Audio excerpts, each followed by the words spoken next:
그 예. 요즘 아무래도 또 교육 문제가 지금 사회 전반에 어떤 불안을 또 더 증폭시키고 있습니다. 그래서 문재인 정부의 지금 교육 문제를 다시 한번 짚어보지 않을 수 없을 것 같습니다. 어쨌든 그 대통령이 조국 사태로 일어난 가장 근원적인 그 이유를 이제 교육 문제의 어떤 제도에서 찾는 것 같아요. 일단 조국 장관에 반대하는 학생들, 청년들이 이제 들고 일어난 부분이 있지 않습니까? 그 부분의 어떤 교육의 불공정 외침을 교육 제도에서 찾고, 이제 그것을 어떻게 잘 바꿔보겠다는 의미로 이제 수능 확대를 지시했거든요. 네네. 근데 그것 때문에 굉장히 또 더 많이 이제 문제가 생기는 것 같습니다. 어떻게 보십니까? 진단이 어떻습니까? 네. 이 진단이 맞는 건지. 아까 말씀하셨지만 이제 교육 제도의 문제로 보는 거는 좀 아니라고 생각을 합니다. 그래서 네, 뭐 제가 이제 교육 장관을 할 때도 교육 네, 제도를 많이 이제 변화를 시켰고요. 네, 문제는 그 교육 제도에 이제 그 걸맞게 교사들의 역할이나 이런 것들이 좀 많이 바뀌지 못했기 때문이거든요. 네, 근데 학종 뭐 네, 학생 부종합 전형 처음에 네, 입학사정관에 네, 시작해서 쭉 네, 발전을 네, 해오고 있습니다만 제도는 뭐 있죠. 네, 제도는 그렇게 가는 게 저는 맞다고 생각을 하는데요. 네, 근데 그 학종에서 이제 뭐 조국 장관 사태를 비롯해서 이제 뭐 많은 이제 불공정 이슈들이 생기고 그런 부분에 대해서 저는 뭐 저도 책임이 많이 있다고 생각을 합니다. 그런데 어 제도만 만들어서 되는 것이 아니고 거기에 맞춰 가지고 이제 그런 관행들이나 또 서로 간의 신뢰라든가 또 교수나 또 학부모들이나 이런 부분에서 거기에 맞춰서 이제 그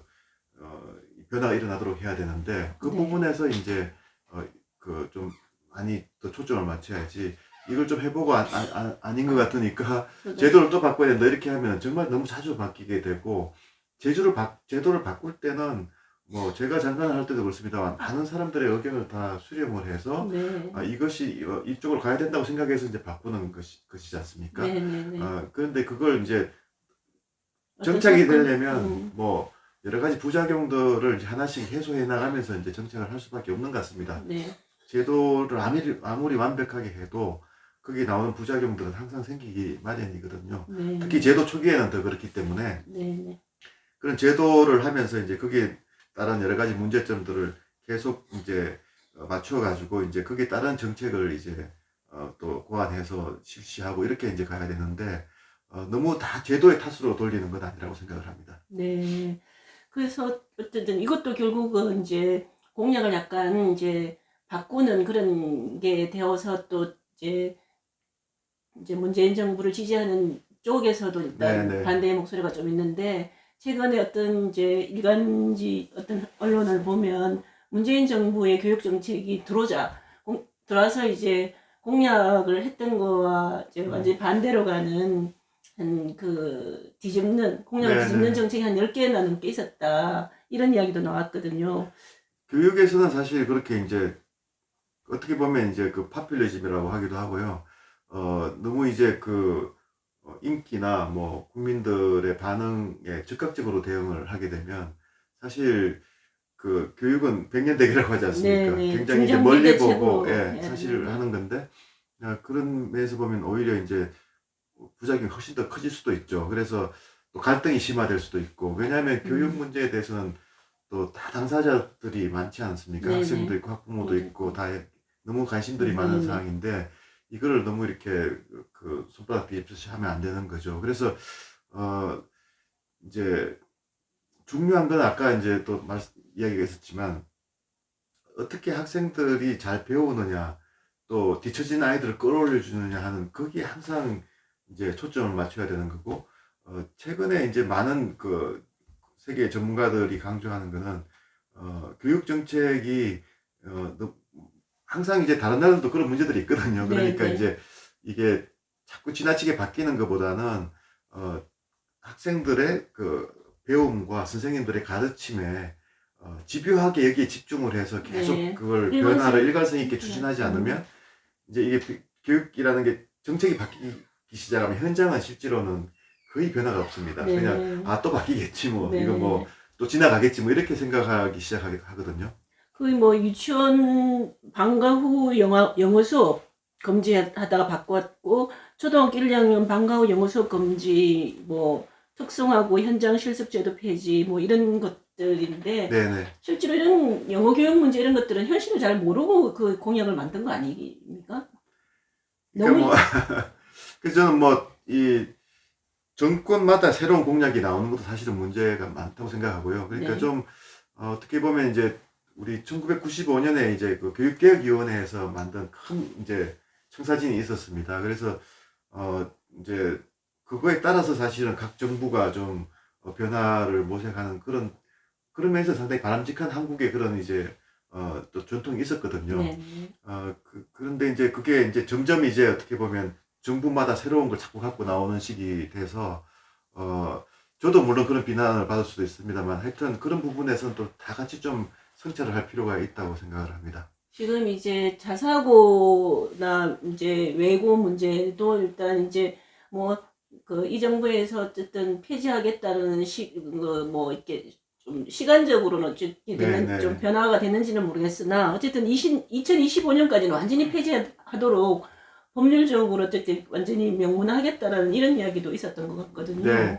사실 이제 그 입시 관련해서는 어떻게 보면 이제 수능만으로 하는 입시는 너무 아이들한테 이제 암기만 하게 하고 아이들 한 점 올리기 경쟁을 하는 거잖아요. 네네. 그러니까 정말 뭐, 그 당시 학교 폭력 문제 같은 것도 사실, 이 수능만으로는 안 되겠다 하는 그 국민적인 공감대를 가지는데 네. 또 그런 부분이 있었습니다. 그러니까 네. 이제, 이게 우리나라 교실이 너무 황폐해지고 하니까 폭력도 많아지고 그래서, 이 교실에서 이 학력도 중요하지만 아이들의 이제 역량을 키우는 것도 중요하잖아요. 네네. 그러니까 서로 협력할 줄 알고 또 상대편의 의견을 존중할 수도 있어야 되고 또 이제 커뮤니케이션도 할 수 있어야 되고 뭐 이런 이제 역량들을 키우는 거에 대해서 이제 그걸 할 수 있는 좋은 평가 방식이 이제 입학사정관이고 이제 그게 이제 학종으로 이제 발전이 됐죠. 그래서 네. 이제 그런 큰 흐름이 있는 거거든요. 네. 그래서 이제 그런 이제 부분에서 이 제도에 못 따라갔던 거는 교사분들이 사실은 이그 학종에서 보고자 하는 역량들을 평가할 수 있는 수업 방식으로 변화가 있어야 되잖아요. 네네네. 그럼 가장 좋은 수업 방식은 프로젝트 학습이거든요. 네. 프로젝트 학습을 시켜보면 아이들이 협력을 얼마나 할 수 있고 또 새로운 문제에 대해서 얼마나 질문을 잘 할 수 있고 이런 것들을 수업을 통해서 관찰을 할 수 있기 때문에 그러면 학종에서 선생님들의 그런 평가가 굉장히 정확해지거든요. 네. 근데 수업 방식이 바뀌지 않고 그냥 이제 학종 제도가 됐으니까 선생님들한테 그냥 뭐 아이들 그 평가를 하라고 하면 그게 이제 뭐 학생들이 볼 때도 그렇고 학부모가 볼 때도 그렇고 뭐 공정하지 않다고 볼 수 있는 여지가 많아지는 거고 또 뭐 이제 그 이 여러 가지 이제 문제가 되는 그런 것들을 또 이제 평가 요소로 이렇게 집어넣는 경우도 생기는 거거든요, 사실은요. 네네. 그래서 학종의 핵심은 사실은 교사들이 학교 수업에서 얼마나 이런 이제 어, 그 협력 역량이라든가 뭐 창의력이라든가 이런 걸 볼 수 있도록 수업을 진행을 하느냐, 그 학교 내에서의 평가가 어떻게 그렇게 잘 발전하느냐 하는 데 있습니다, 사실은. 예, 네. 그래서 그게 잘 안 되고 있는 상황에서 문제가 이제 학종의 문제가 불거지는 거거든요. 네. 그러면 결국은 학종의 문제도 입시 제도의 문제로 자꾸 이렇게 왔다 갔다 할 게 아니고 네. 수업을 어떻게 잘하느냐의 문제로 그게 보다 더 집중을 해야 되는 근본적인 겁니다. 거라는 근본적인 거죠. 계속 그래서 근본에 집중해서 계속 한 방향으로 집요하게 가야 되는 거고 그렇게 갈 때는 아무런 그 논란이 없거든요, 사실은. 네. 뭐 좌우로 나눠서 싸울 일도 없고 뭐 수능 학종으로 나눠서 싸울 일도 없습니다. 교실에서 학력도 중요하지만 역량이 중요하다는 거는 다 그거는 합의가 있을 수 있는 거거든요. 수능도 지금 너무 시험 문제가 이렇게 아이들의 어려웠다가 예. 쉬웠다가 그리고 이게 뭐 이제 소위 이제 주관식이라고 하죠. 그러니까 네네. 좀 아이들의 이 소위 뭐 오지선다 이렇게 뭐 찍기형이 아니고 또 암기형이 아니고 또 주입식이 아니고 생각하는 역량을 이 소위 이제 교과별로도 키워야 되니까 그런 걸 평가하는 걸로 이제 계속 수능도 이제 바뀌어 나가야 되죠. 그러니까 그런 것들을 좀 장기적으로 계속 꾸준히 추진하면서 핵심은 항상 교실에다 둬야 되거든요. 네. 근데 교실 얘기를 하지 않고 제도 얘기만 자꾸 하면은 네. 교실이 못 따라가서 그러면 학종에 문제가 생겼는데 그럼 학종보다는 수능을 더 키우겠다 이렇게 하면은 교실의 변화에 어떻게 보면 변화 계기가 또 사라지는 거거든요. 네. 그럼 또 다 다시 교실에서는 암기만 하고 있어야 되느냐고 물어보면 네. 또 다들 그렇지 않다고 이야기를 네. 하는 네. 거거든요. 네. 그러니까 우리가 이 제도의 문제와 교실에서 직접 일어나는 문제를 항상 연관을 해서 생각을 해야 되는 거고 보다 중요한 초점은 항상 교실에 둬야 된다고 네. 생각합니다. 예, 이제 수능으로 가면 암기식 교육이 다시 되살아날 수밖에 없다는 거 보시는 거죠. 그러니까 이제 이 논의 자체가 제 생각에는 처음부터 그렇게 가면 안 돼. 그러니까 오히려 교실에서 지금 예를 들어서 암기 교육이 너무 지나치고 역량으로 못 가는 부분에 대해서 그럼 선생님들이 어떻게 그럼 수업 방식을 바꿔야 되잖아요. 프로젝트 네네. 학습을 얼마나 더 많이 해야 되고 또 이제 그런 역량에 대한 평가를 어떻게 할 건지에 대해서 그게 좀 더 많이 그러니까 예를 들어서 이런 이제 조국 사태에 따른 학종의 문제가 불거졌을 때 그 문제를 제도의 변화 문제로 그냥 해서 싸우게 할 게 아니고 예. 정부나 정치권에서는 오히려 이 교실의 근본, 문제에 근본적인 문제를 해결하는데 국민의 논의가 초점이 맞춰지도록 그렇게 하는 역할을 해줘야 되거든요. 네. 그걸 하지 않고 오히려 거꾸로 이제 이 제도에 대한 끝없는 이제 이 갈등만 유발시키는 거잖아요. 예. 그게 문제라는 거죠. 알겠습니다. 거의 이제 그 자사고 문제나 네, 요게 네, 네. 외고 문제 요걸 조금 더 짚어보면 어쨌든 네. 수월성 교육이 우리나라에 꼭 그 우리나라를 이끌고 간 얼마 정도의 어쨌든 그 수월성 교육이 필요한 거 맞지 않습니까? 저는 요즘은 이제 최대한, 네. 수월성 교육이나 뭐 평등 교육이나 네. 다 이제는 사실 과거의 틀이라고 생각을 하거든요. 네. 제가 모두에 말씀드린 이제 맞춤형 맞춤 교육으로 교육을 되면 네. 그러니까 아이들이 다 틀린데 한 명 한 명을 다 맞춰줄 수 있으면 그러면 뭐 수월성 교육, 평등 교육 이렇게 나눠서 싸울 일이 그럼 아니거든요. 지금도 이제 자사고 폐지나 네. 외고 폐지 이것도 문제가 안 되겠네 근본적으로. 근본적으로 그렇죠. 왜냐하면은 저는 자사고든 뭐 외고든 간에 이런 학교들이 이제 유지돼야 되는 필요성이 가장 중요한 필요성은 이런 변화를 앞서서 할 수 있다는 그 장점이 있기 때문이라고 생각을 했습니다. 그래서 자사고를 처음에 이제 저희가 디자인할 때도 이런 학교들이 과거식의 명문 학교로 그냥 갈 것이 아니고 네. 새로운 명문 그러니까 새로운 수업 방식을 받아들이고 아이들에게 맞춤형 교육을 할 수 있는 그런 식으로 가야지 자사고가 의미가 있는 거지 과거식의 그냥 잘하는 아이들만 모아가지고 엘리트 교육하는 건 아니라고 생각을 했거든요. 네네. 소위 수월성 교육하는 거는. 그래서 그거는 또 여러분들이 또 생각이 틀립니다, 사실은. 네네네. 그래서 이제 근데 저는 미래를 보면은 결국은 이 수월성 교육이냐 평등 교육이냐 하는 지금 아까 학종이냐 뭐 그 수능이냐를 네. 가지고 대립하는 게 의미가 없듯이 이 평등 교육이냐 수월성 교육 가지고 대립하는 것도 큰 의미가 없는 것이 교실을 보면 되거든요. 네. 교실에서 아이들이 얼마나 정말 재밌게 이제 본인의 이제 수준에 딱 맞고 또 본인이 원하는 수업이 이루어지고 학습이 이루어지도록 하느냐 그게 중요한 거지. 아이들을 엘리트 교육을 해야 되냐 뭐 아니면 모든 아이들에게 똑같이 똑같은 내용을 해야 되냐 똑같은 내용을 하는 건 사실 말이 안 되죠. 다 맞춤형으로 달라져야 되는 거고 엘리트 교육이라는 것도 이제는 맞춤형으로 하면서 가장 사실 우리가 정부 정책의 주안을 둬야 될 거는 못한 아이들 끌어올리는 거거든요. 네. 아까 제가 예를 든 이제 알렉스 알고리즘을 가지고 이제 저희들이 이제 베트남에 지금 시범을 하고 있습니다. 그러면 그게 베트남에서 들은 얘기는 일단 한 두세 주 만에 다 끝낸 애들이 생기는 거죠. 잘하는 애들인 거죠. 그 애들한테는 이제 그 애들을 데리고 15주 동안 그냥 이거 천천히 문제 풀으라는 건 말이 안 되지 않습니까? 너 다 풀었으니까 너희들 조금 더 창의적이고 정말 너희들이 좋아하는 프로젝트를 한다든가 하게 해야 되는 거고 또 한편으로 더 중요한 거는 속도가 느린 아이들을 포기하게 하는 게 아니고 한 명 한 명이 이제 다 천천히 따라오지만 얘네들한테도 동기를 부여해서 이제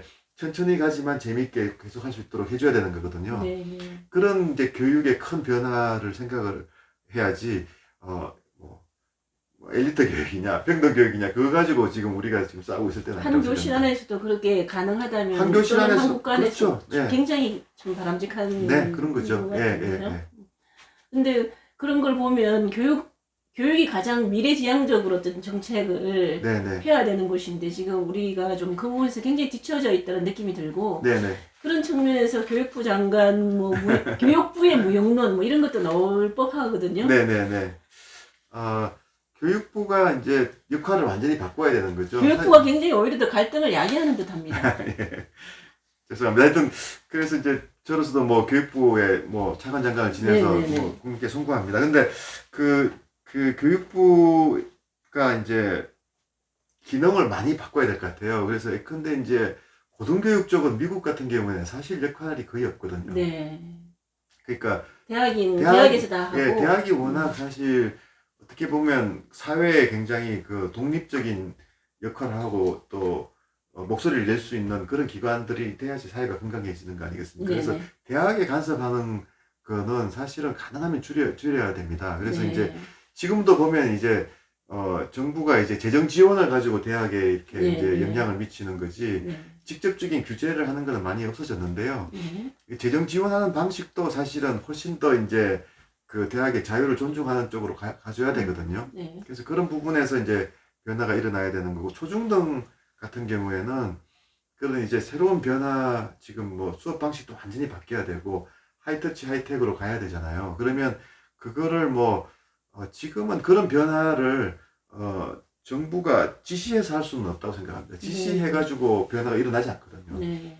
소위 이제 탑다운의 변화보다는 이제 소위 이제 이 상향식이죠. 네. 밑에서부터 이제 변화가 일어나려면 결국은 선생님들이 다 이제 이 전문가들이잖아요. 그러니까 제가 장관을 하고 난 다음에 나와서 선생님들한테 뭐 제가 했던 전객들 중에 뭐 현장에 뿌리를 내린 것도 있지만 또 선생님들 이 이제 반대하던 것도 있었고 그래서 그런 것들에 대해서 제가 여쭤봤는데 제가 재미있는 농담이지만 장관이 시키면 다 하기 싫으시다고 하시더라고요. 그래서 다 그걸로 가고 싶어져. 예, 예. 그래서 그 지시하는 방식이 아니고 이제 이렇게 교육부는 이제 환경을 제공하는 거죠. 그러니까 네. 그런 변화가 일어날 수 있는 이제 환경을 소위 이제 그 이코시스템이라고 하죠. 네, 네. 그 이코시스템을 이제 생태계를 잘 만들어 주는데 이제 주력을 해야 되니까 역할이 완전히 사실 바뀌는 거죠. 지금은 여전히 이제 공문을 내리거든요. 네. 공문을 한번 내려서 현장이 안 따라오면 공문을 한번 더 내리거든요. 네. 그래서 될 때까지 내리는데 사실 실제로는 현장에서는 안 바뀌고 그냥 어떨 때는 뭐 됐다고 보고만 하는 거죠. 사실 나와서 보면 하나도 안 바뀌었거든요. 제가 가장 굉장히 놀랐던 게 제가 이제 아이가 이제 대학 졸업하고 네. 직장을 다니고 있긴 한데 그러니까 한 20년 전이긴 합니다만 네. 그때만 해도 중학교 아이 학교를 가보고 제가 깜짝 놀랐는 게 네.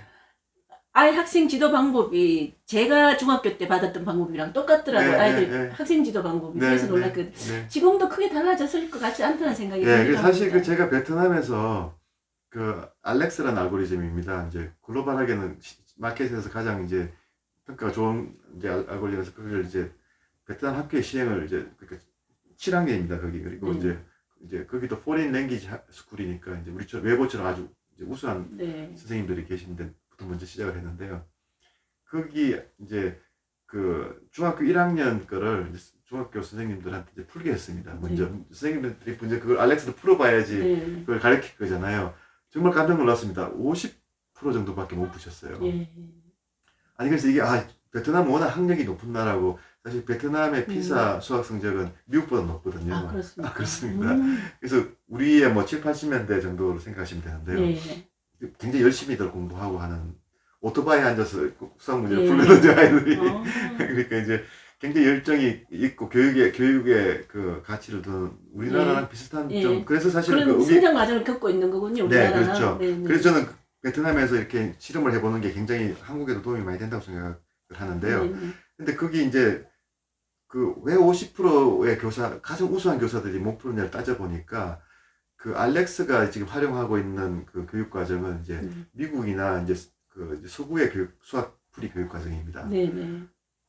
거기 푸는 방법하고 지금 베트남의 교사분들이 푸는 방법하고 많이 틀린 거죠. 예. 문제는 답은 빨리 내는데 예. 그걸로 알렉스랑 이렇게 풀면 알렉스가 다 틀렸다고 나오는 거죠. 이게 그만큼 이제 그 선진국의 수학 푸는 방식은 이미 다 달라져 있습니다.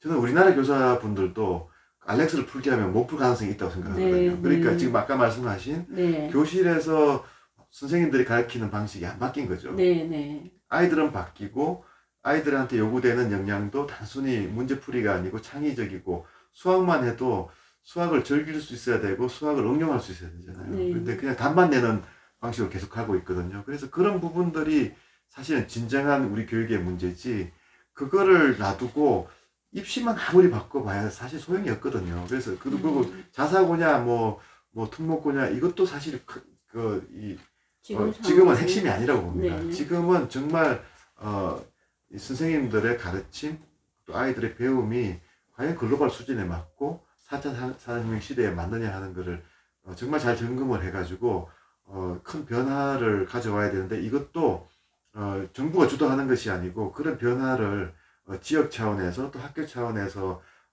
상향식으로 할 수 있는 생태계를 어떻게 만들어주느냐 거기에 집중을 해야 된다고 생각합니다. 그러려면은 그 교육수장이 정말 중요할 텐데 네네. 어떤 마인드, 어떤 능력을 갖고 어떤 네, 경험을 네. 가진 사람이 돼야 된다고 보십니까?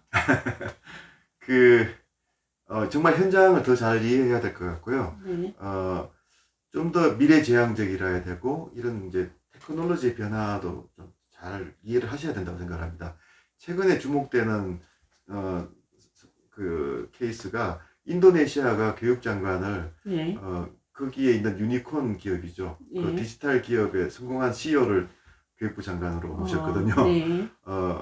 물론 CEO가 교육부 장관이 꼭 돼야 된다는 건 아니지만 하여튼 그런 상황이 벌어지고 있습니다. 네. 그리고 이제 교육에서 지금 아시아에서는 가장 지금 앞서가고 있는 싱가포르 같은 경우에는 역대 교육부 장관들이 제가 알기로는 다 경제학자들이거든요. 네.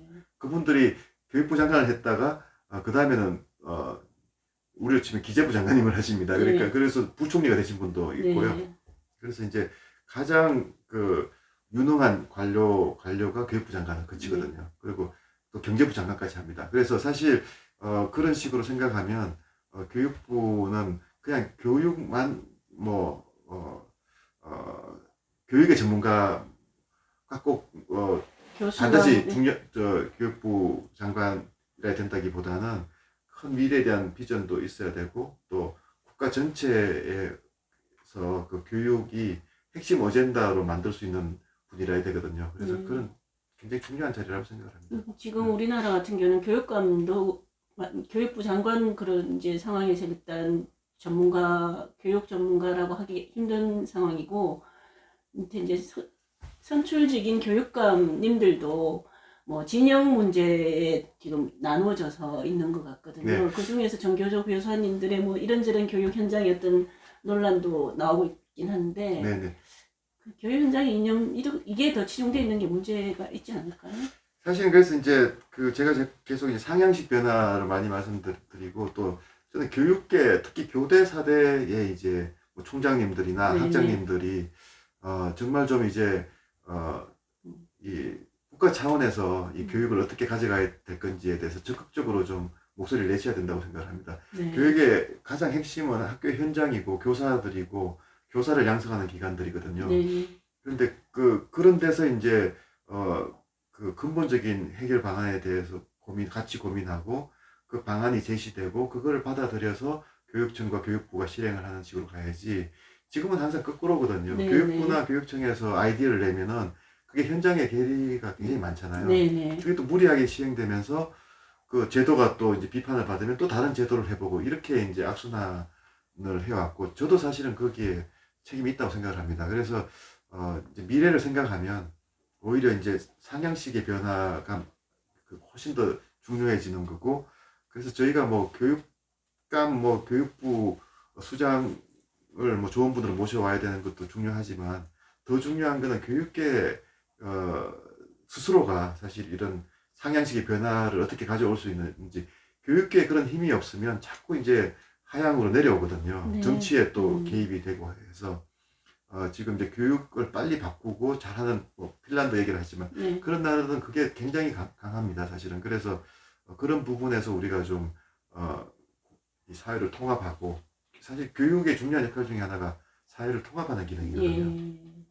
그런 걸 너무 정치권이나 뭐 그런 데 기대지 말고 교육계가 좀 나서서 지금 할 때가 됐다고 생각합니다. 지금 그 네. 말씀 주신 거 보면 결국은 교사가 가장 중요하다. 교육에 있어서 네, 말씀 네. 주시는 것 같은데, 지금 뭐 교대 다니는 학생들 경우에 거의 이제 임용고사 문제 때문에 네, 거기 네. 뭐 휩쓸리고 있고, 네, 네. 그 다 임용이 안 되니까 또 나머지 탈락 학생들은 어떻게 수용이 되는지도 저는 알 수는 네, 없겠는데, 네. 그 어쨌든 그 안에 있는 어떤 임용 문제에 휩싸이고 있는 학생들 문제가 좀 심각한 거 아닙니까? 예. 그러면 거기서부터 그래서 사실 뭐 제가 있을 때도 뭐 그 부분을 전혀 잘 다루지를 못해서 저도 많이 반성하고 있는데요.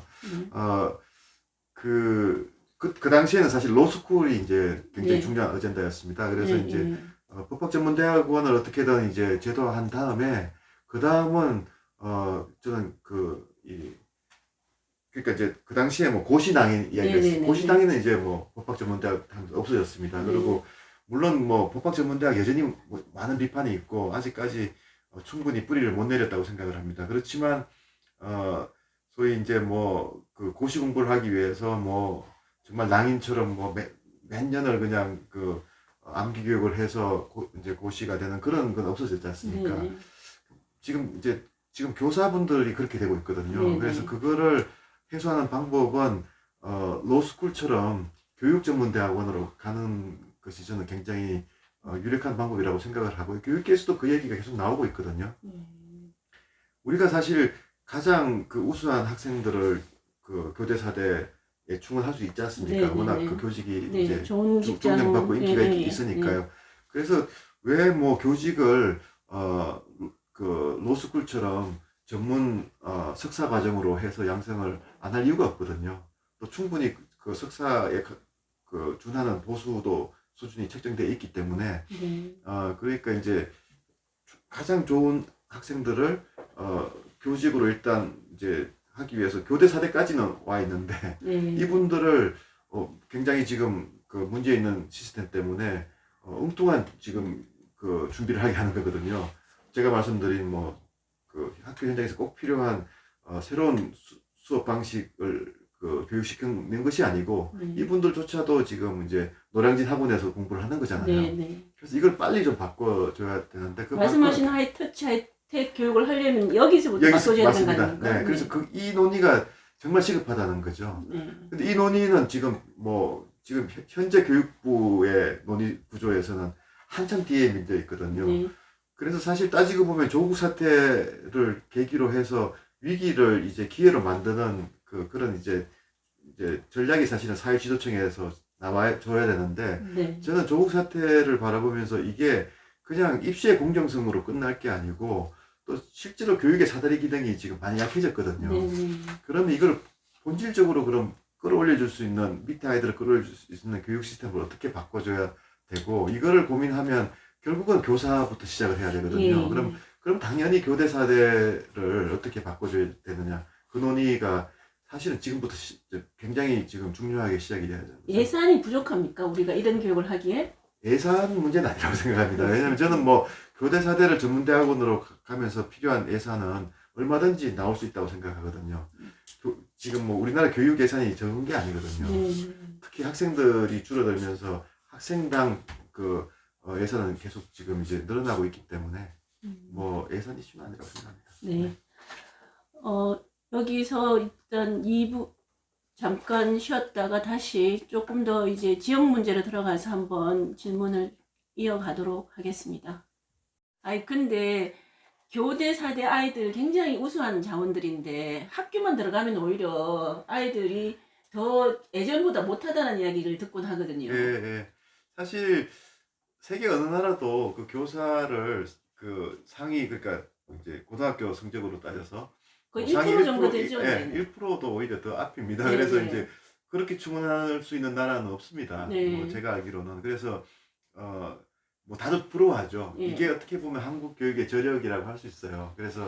그런데 이제 교대 사대가 그러면 이분들을 이제 이런 이제 좋은 자원을 확보해 가지고 정말 이제 잘 쳐서 준비시켜서 딱 이제 이분들이 이제 수업 시간에 처음 투입됐을 때 좋은 교사로서의 충분한 자질을 갖추느냐 하면 전혀 그렇지 못하거든요. 네, 네.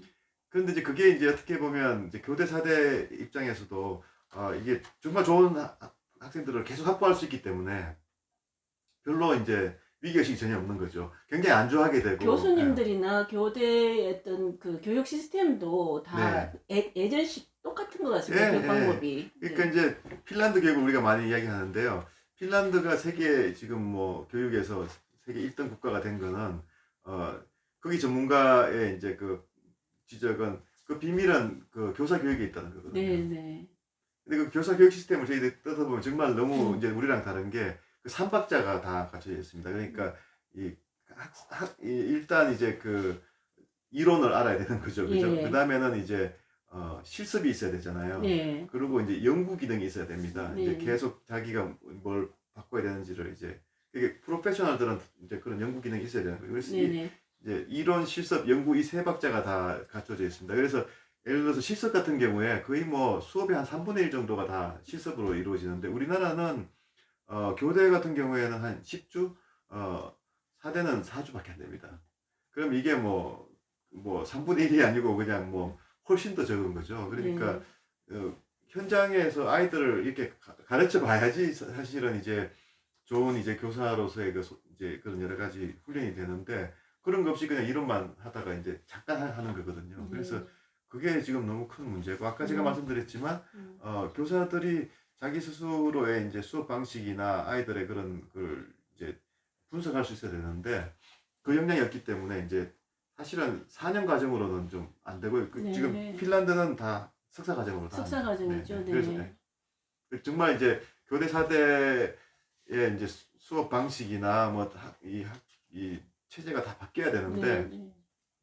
그런 부분을 그러면 국가의 중요한 이제 정책 의제로 하는 거는 사실은 이제 정치 쪽에서 그런 역량이 있어야 되거든요. 네, 네, 이거를 네. 국민들한테 이게 가장 중요한 문제고 이거를 바꿔야 됩니다. 이렇게 논의를 모아야 되는데 오히려 정치권에서는 자꾸 싸움만 하거든요. 네, 네. 엉뚱한 네, 네. 소재를 네, 가지고만 네, 네. 싸우고 있는 거죠. 네. 어쨌든 우리 국가는 어떻게 되더라도 우리가 지금 갈 수 없는 길이기도 하고 대구 경북은 어떻게 될지 그 부분에 대해서는 조금 이따가 다시 한번 논의를 한번 해보도록 하겠습니다.